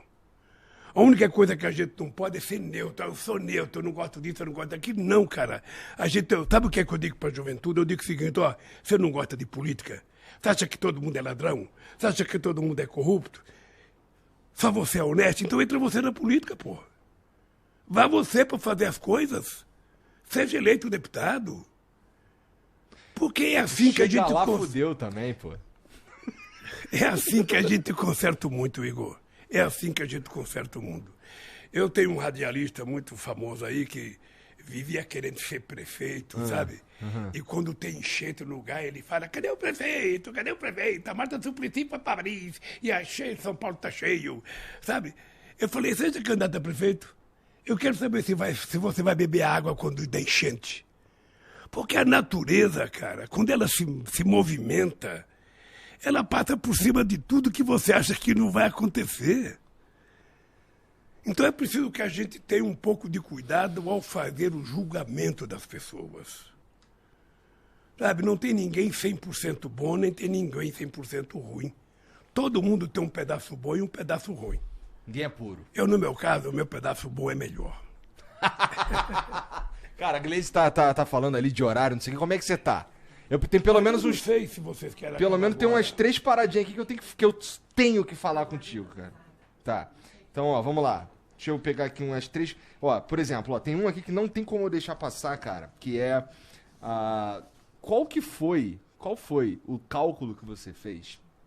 Cálculo político que você fez pra botar o Alckmin na tua chapa? Porque, assim, você sabe... Assim, pra mim fica muito claro o movimento político que você tá fazendo. É um movimento que não é de extremos, é um movimento de dialogar com uma galera assim que, pô, antigamente era teu adversário e, portanto, você meio que agrega uma galera ali que não tava contigo antes, você sinaliza que ó, tô aqui conversando com todo mundo. Só que tu, lá na base, e eu converso com uma galera, por exemplo, do Capão Redondo, você deve conhecer o Ferrez, eu converso com o Ferrez também, e tem uma galera nesse lugar que fala assim, porra, cara, como é que o Lula me junta com o Alckmin, cara? Que porra é essa? Então, assim, você ganha de um lado, você perde de outro. Como é que tu faz esse cálculo? Aprenda uma coisa que eu aprendi há muito tempo atrás. Uma frase dita pelo Paulo Freire. De vez em quando, você tem que juntar os divergentes para vencer os antagônicos. Tá. O que aconteceu? Então, de certa forma, vale qualquer aliança. O que aconteceu? Qualquer não. Qualquer não. O Alckmin não é qualquer coisa. O Alckmin é um cara que foi 4 vezes governador de São Paulo, o estado mais importante da federação. Ganhou todas que disputou com o PT. Significa que ele tem alguns méritos. Mas é muito estranho. Então, o que acontece? Eu chamei ele para ser vice, porque eu acho que nós vamos pegar o Brasil numa situação pior do que eu peguei em 2003. E nós, então, precisamos consertar esse país. Nós precisamos consertar o país, sabe? Fazer o país voltar à normalidade, fazer com que o Congresso cumpra com as suas funções, o Executivo execute, o Poder Judiciário julga, e conversar com muita gente, com muito empresário, para que a gente coloque todo mundo para salvar esse país. E o Alckmin tem condição de conversar com um grupo de pessoas que eu não consigo conversar. É isso. Então, ele veio para ajudar a aumentar o leque de pessoas com que a gente tem que conversar. E, sobretudo, a possibilidade de ajudar o Haddad a ganhar as eleições em São Paulo. É isso, é muito simples. Você está lembrado que em 2008 eu fui procurar um empresário. O Zé Alencar tinha uma empresa de 17 mil trabalhadores em Minas Gerais. Eu jamais imaginei ter um empresário de vice. Quando eu vi o discurso dele, eu falei, é esse. E levei ele para ser meu vice. Tá? Então o Alckmin é assim, olha, o Alckmin me surpreende, é uma figura de boa índole, sabe, está fazendo um trabalho, sabe, extraordinário comigo, e eu tenho certeza que nós somos a dupla que vai recuperar esse país para o povo brasileiro voltar a sorrir. Tenho certeza disso. Tá, boa Deixa eu te sorte falar, o nesse pessoal está sentido. me impressionando para ir embora, não sei, mas se você tiver alguma pergunta essencial, me faça 1 ou 2 perguntas. Tá, bom, eu tenho pelo menos mais umas 2 aqui. Vamos lá. Cara, cadê? A gente acabou de falar do... Cara, a gente falou rapidamente também sobre a questão de que você considera que num segundo turno com o Bolsonaro é muito difícil de debater, de falar sobre plano de governo e tudo mais. Eu entrei lá no site oficial e você tem exatamente 15 propostas assim meio genéricas. Chamou a atenção, podia ser 13, não sei porque tu botou 15. Mas, cara, por que por que a gente não tem um plano de governo? Por que a gente vota no Brasil como se fosse um concurso de bom mocismo? Não. O PT sempre apresentou o programa de governo. Dessa vez, sabe qual foi a novidade? Nós fizemos aquela proposta com 15 pontos e abrimos na internet para que a sociedade possa participar da sugestão para o nosso programa de governo. Já tem mais de 20 mil sugestões. Mas tu ia apresentar um programa de governo que parece que a galera do PT falou, pô, não apresenta nada não, Não, porque deixa eu lhe falar uma vai coisa. ser difícil de fazer aliança. É que quando a gente, sabe, quando a gente já governou, as pessoas já sabem mais ou menos o que eu vou fazer. Não sei, porque agora tu tá se juntando com Alckmin. Então, mas deixa eu falar uma coisa. Tu aparece com o Meirelles, quando né? eu Meio que ganhei- a galera não sabe muito bem o que vai acontecer. Mas o Meirelles foi importante para mim no Banco Central. Eu não duvido. Deixa eu te falar uma coisa. Quando eu ganhei em 2003, eu dizia que se eu conseguisse acabar com a fome, eu tinha cumprido. E nós acabamos com a fome. Agora a fome voltou pior. A fome voltou muito pior, Igor. Você está vendo São Paulo, a quantidade de gente dormindo nessa gente. Hoje eu passei embaixo daquele viaduto na Praça Roosevelt. Dá pena de ver a quantidade de crianças dormindo na calçada. Sabe? Dá pena. Isso não pode acontecer num país que já foi a sexta economia do mundo. Isso não pode acontecer. E está acontecendo. Sabe? Então, nós vamos tentar consertar esse país. E isso está tudo lá no teu plano de governo Eu que está tenho sendo fé em construído Deus, eu tenho colaborativamente. fé em Deus que você vai me chamar aqui quando eu tiver 1 ano e meio de mandato. Porque se não for para fazer isso, é melhor eu não ganhar, cara. Só tem sentido eu ganhar porque eu acredito, como acredito em Deus, que a gente pode fazer as coisas acontecer. As pessoas precisam voltar a sorrir nesse país. Quando eu brinco, que eles não gostam quando eu brinco que nós vamos voltar, nos reunir no final de semana e comer um churrasquinho, com uma picanhazinha, tomando uma cerveja gelada, é uma coisa fantástica para a sociedade brasileira ter o direito de voltar a se reunir no final de semana para fazer uma festa em família, acabar com esse ódio, construir a paz. É tudo isso que eu preciso. E aí desvendar me deram, o Lula é a favor do aborto, eu sou contra o aborto. Sou contra o aborto porque o aborto não é bom nem para o pai, nem para a mãe, nem para ninguém. Mas tu é contra o aborto pessoalmente ou como política de Eu Estado? sou contra o aborto pessoalmente. Tá. E quem tem que decidir se o aborto não é a lei, não é o presidente da República. Concordo. É preciso parar de fetiche. É preciso parar de inventar coisas a respeito das pessoas. Tá, então agora, só porque você precisa ir embora, eu tinha mais 1 milhão de coisas pra falar contigo aqui, quem sabe na próxima oportunidade. Mas comenta pra mim rapidinho o que você pensa sobre teto de gastos e reforma trabalhista. Eu sou contra teto de gasto. E vou lhe contar por que eu sou contra teto de gasto. Quando eu ganhei as eleições de 2003, o Brasil tinha uma inflação de 12%, o Brasil devia para o FMI e tinha 12% de desemprego. Nós baixamos a inflação para 4,6%. Nós reduzimos a dívida, que era de 60,5% do PIB, a dívida interna bruta, para 37,7%. Nós pagamos o FMI, emprestamos 15 bilhões para o FMI e ainda juntamos 370 bilhões de dólares, coisa que o Brasil nunca tinha. E geramos 22 milhões de empregos. Fizemos o maior programa de inclusão social. Por isso é que eu sou contra o teto de gasto. Teto de gasto para garantir o quê? Para garantir que os banqueiros recebam o deles e o povo pobre. Aí eu não posso melhorar a saúde por causa do teto de gasto. Eu não posso melhorar a educação por causa do teto de gasto. Eu não posso melhorar, não posso fazer creche por causa do teto de gasto. Ou seja, só vale a pena pagar o juro para os banqueiros? Isso é um problema, pagar juros para banqueiro. Deixa eu lhe falar uma coisa. Eu não acho não que faz parte do teto de gasto, né? Eu não acho que educação seja gasto. Educação é investimento. Cuidar da saúde das pessoas é investimento. Nós precisamos tratar as pessoas com um pouco mais de decência, Igor. Sabe? Então esse negócio de teto de gasto foi inventado para assegurar dos banqueiros o que é deles. Agora, ninguém quer discutir teto de política social.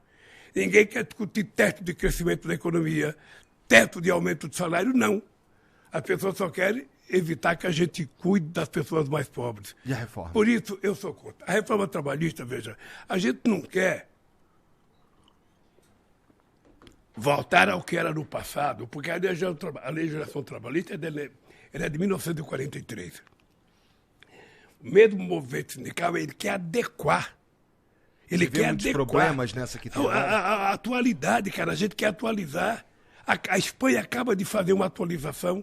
Por exemplo, esse pessoal que trabalha, sabe, com aplicativo. Esses caras têm uma regulação, eles têm que ter jornada de trabalho, eles têm que ter, sabe, descanso semanal remunerado, eles têm que ter algum direito, porque inventaram que eles são empreendedores, eles não são empreendedores, cara. Sabe, o cara se bater o carro e quebrar, ele está ferrado. Se ele se ferir, ele está ferrado. Então nós precisamos fazer uma regulação em que a gente garanta às pessoas um mínimo de seguridade social. Sabe, se ele se machucar, a família dele tem que ter alguma coisa. Ele tem que ter uma previdência. Porque também o cara fica carregando comida nas costas, com fome, sentindo o cheiro da comida e sem dinheiro para comprar. Lógico que se o cara quiser trabalhar por conta própria, nós temos que incentivar ele a trabalhar por conta própria e criar algumas condições de ele sobreviver.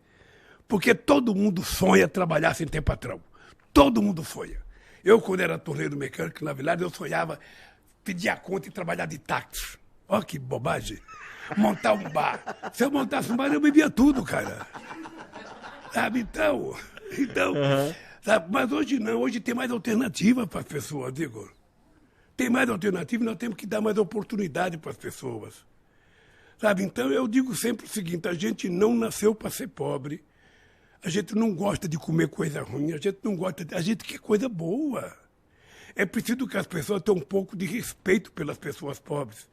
Será que as pessoas pensam que quem está dormindo embaixo dos viadutos aí fez opção por aquilo, a pessoa quer? Pelo amor de Deus, não. Não fez, cara. Todo mundo quer ter uma casinha, Igor.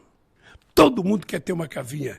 E nós fizemos um programa chamado Minha Casa, Minha Vida, que foi o maior programa habitacional da história desse país. Contratamos 4.100.000 casas. E as pessoas que ganhavam pouco não pagavam. E a escritura saiu no nome da mulher. Tá? Nós temos que voltar com esse programa. Sabe? Todo mundo quer ter um empreguinho e ganhar um salário bom. Todo mundo quer que o filho ande bem vestido, as criancinhas vá para a escola com a barriga cheia. Isso não é exagero, isso é o mínimo que a Bíblia diz que a gente tem que ter, que a Constituição diz que a gente tem que ter. Por que negar? Veja uma coisa absurda. Está na Constituição que a mulher e o homem têm que ganhar salário igual se fizer trabalho igual. A mulher ganha, sabe, 60% do que ganha o homem. Então essa é uma coisa que nós vamos regular. Nós vamos regular. Pode ficar certo, nós vamos regular para a mulher ganhar igual ao homem se ela fizer a mesma função. E às vezes a mulher tem mais competência que o homem.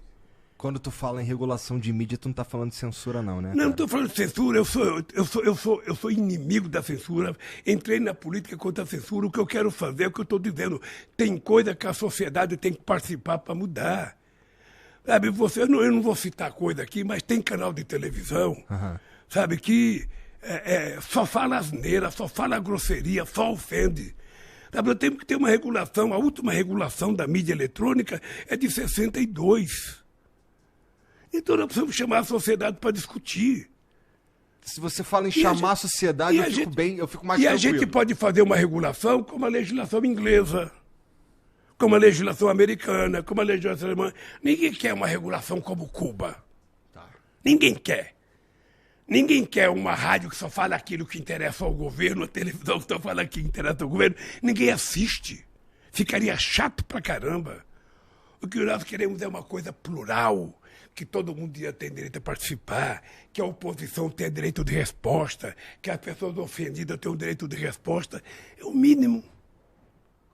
Veja, se você falar uma coisa aqui no teu programa e ofender alguém, e esse alguém ligar para você e falar, ô companheiro, a gente pode ter o direito de resposta, você não vai dar? Geralmente sim. É lógico, tem que dar.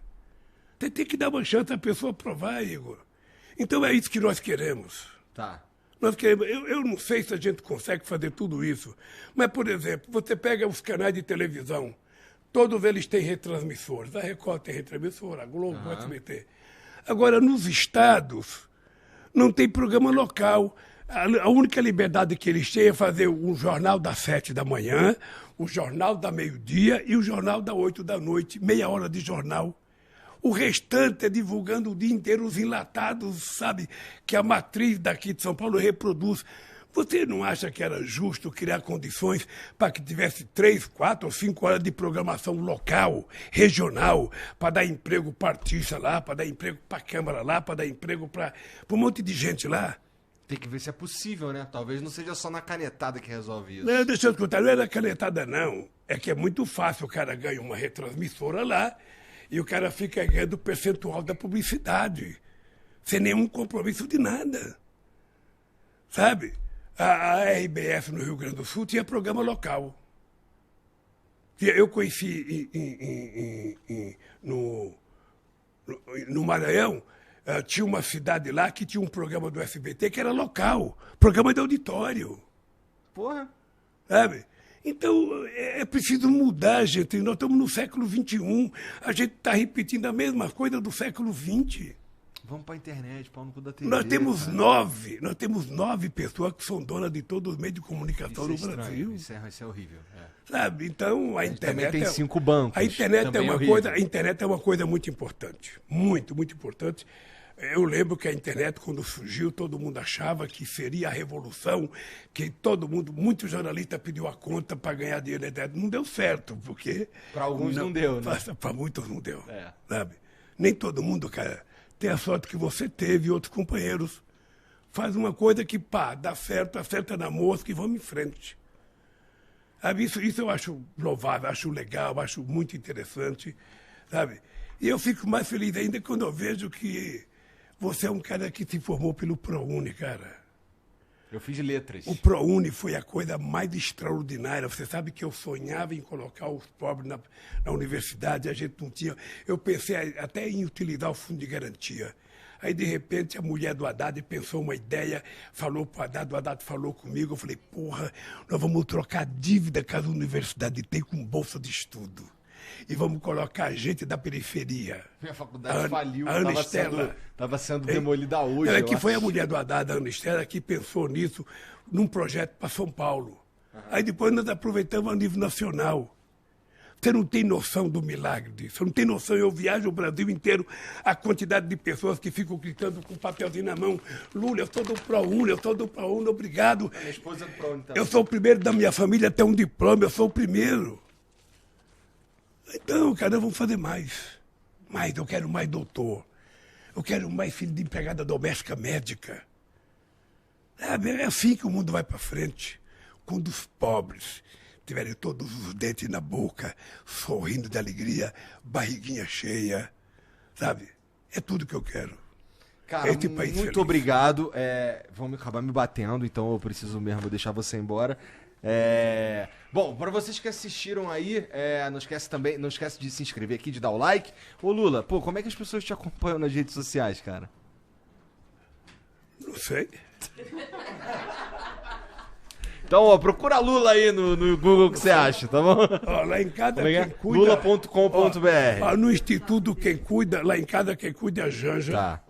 No PT é o Graziano. Cara, essa foi a resposta muito sincera, né? Sei lá, porra. E não me preocupe, sabe? Eu não quero, veja, eu sou um cara, sabe? Eu não tenho essa preocupação mais. Cara, é uma pena, de verdade, que você precisa ir embora, de verdade. Mas cara, cara, me chama outra vez. Pô. Eu te chamo outra vez. Me chama outra vez, se eu for presidente, você me chama. Tá. Sabe? Tá. E se eu não for, você me chama também. Tá bom. Sabe por quê? Porque não sendo candidato, eu posso falar coisa que aqui como candidato... Sabe que o mundo é cheio de frescura, muito... Sabe, o jogador de futebol pode fazer o que quiser, o artista pode fazer o que quiser, a artista pode fazer, mas o político não, ele tem que ser assim, durão. Tá. Sabe? Tudo, até o sorriso do Stuquinha vive. Sorri, presidente, sorri, presidente. Sabe? Não tem tá com você há 22 anos, deve saber o que tá falando. Mas, Igor, deixa eu te falar uma coisa, olha... Não é por Lula, não. Se você puder ajudar a desmontar a rede de fake news nessa campanha, ajude, cara. Ajude, você estará prestando um serviço extraordinário à sociedade. Tá? Se você puder, todo o programa teu fala, gente, vamos votar, é importante votar. Sabe? Eu considero que seja importante votar também. Sabe, mas fala isso, você tem um público extraordinário, convença as pessoas a ir votar. É bem importante, não precisa dizer, vai votar no Lula, não precisa dizer, não vou exigir tanto de você assim. Sabe? Mas de qualquer forma, Você até parece comigo. Caralho, eu já ouvi isso tantas vezes, cara. Mas obrigado, Lula. Olha, Obrigado deixa eu por te vir. contar. Todo mundo que veio aí, Deixa eu te obrigado. contar, foi um prazer te conhecer. Deixa eu ver tu de óculos. Bota o óculos aí, deixa eu ver. Isso aqui é quando eu quero parecer intelectual. Caralho, olha lá, Janzão. Foi disso aqui que a Janja se apaixonou. Obrigado, Mas, cara. deixa eu te contar. Eu tô agradecido você ter me convidado para vir aqui, porque a gente precisa ter liberdade para falar as coisas que o povo precisa ouvir, sabe? E é importante parar de pregar para Deixa eu te contar uma convertido. coisa, cara. Vou contar uma coisa. Eu sei o que é a fome. Você sabe que na minha terra natal, onde eu nasci, em Garanhuns, eu vim comer pão pela primeira vez em São Paulo com 7 anos de idade. Lá o café que a gente tomava era uma cuia de farinha. Tu comigo o que lá? Com café.